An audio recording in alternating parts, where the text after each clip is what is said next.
Modern value investing is all about finding companies that are trading at a discount to their intrinsic value. This involves looking for companies with strong fundamentals that are undervalued by the market. There are a number of ways to identify potential value stocks, but one of the most important is to look at the company's financial statements. This will give you an idea of whether the company is actually undervalued or not.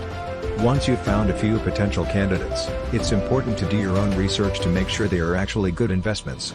This means looking at things like the company's competitive advantage, management team, and growth prospects.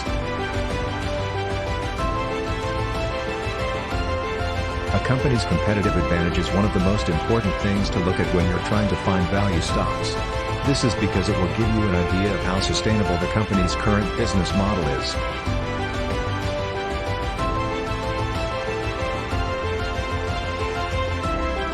If a company has a strong competitive advantage, it means that it has some sort of barrier to entry that will protect its market share.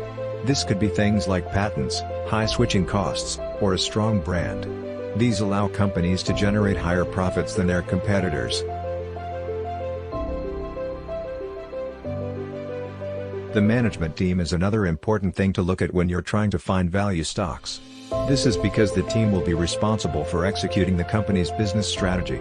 If the team is strong, they should be able to grow the business and generate higher profits. This will eventually lead to a higher stock price. However, if the management team is weak, it could mean that the company is not well positioned to compete in its industry. This could lead to lower profits and a decline in the stock price. Growth prospects. Finally, you should also look at the company's growth prospects when you're trying to find value stocks.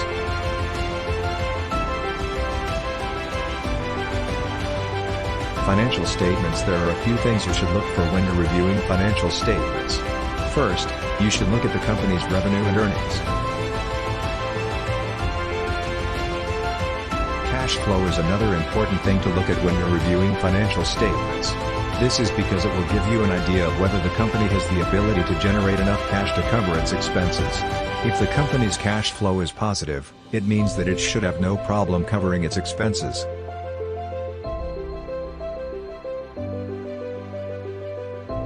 However, if the company's cash flow is negative, it could mean that it will eventually have to take on debt or sell assets to cover its expenses.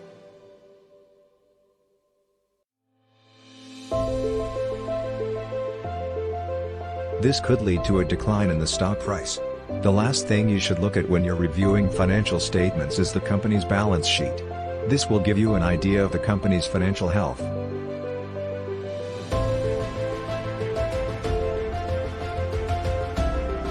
Debts and liabilities should be relatively low, while assets should be relatively high.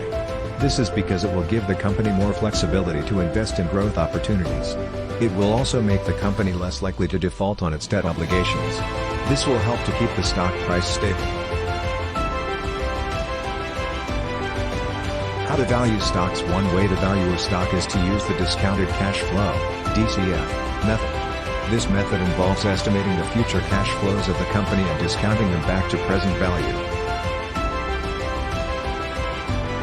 The reason for this is that future cash flows are worth less than present cash flows.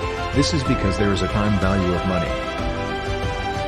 To estimate the future cash flows, you will need to make assumptions about the company's revenue and expenses.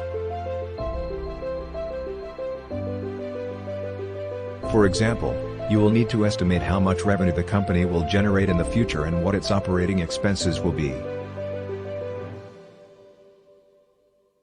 Once you have made these estimates, you can discount them back to present value using a discount rate.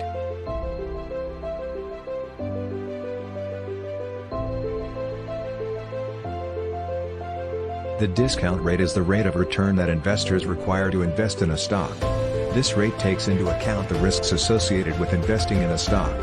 For example, if a stock is more risky than a government bond, then it will have a higher discount rate.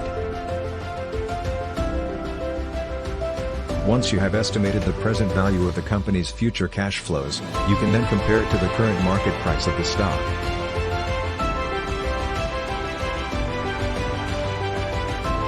If the present value is higher than the market price, then the stock is undervalued. However, if the present value is lower than the market price, then the stock is overvalued.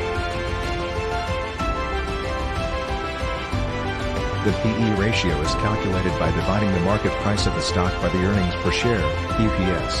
The EPS is the portion of the company's profits that are allocated to each share of stock. If a company has a high PE ratio, it means that its stock is expensive relative to its earnings. For example, if a company has a PE ratio of 20, it means that its stock is trading at 20 times. If you're interested in buying a stock, the first thing you need to do is open a brokerage account. A brokerage account is an account that allows you to buy and sell securities. Once you have opened a brokerage account, you will need to fund it. You can do this by transferring money from your bank account into your brokerage account.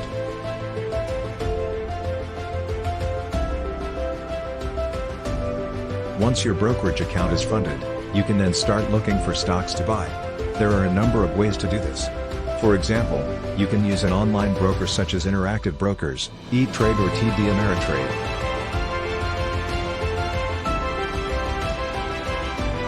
When to sell a stock, value investors typically hold onto their stocks for the long term. This is because they believe that the market will eventually recognize the true value of the stock and the price will go up.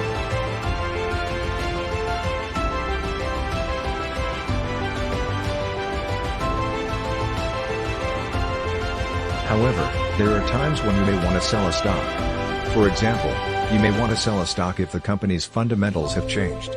This could be due to a change in management or a decline in the company's financial health. You may also want to sell a stock if your personal circumstances have changed. Conclusion: value investing is a strategy that involves buying stocks that are undervalued by the market. To do this, you need to have a good understanding of how to value stocks. You also need to be patient and be prepared to hold onto your stocks for the long term if needed. Thanks for watching. Please like and subscribe for more videos. Thank you.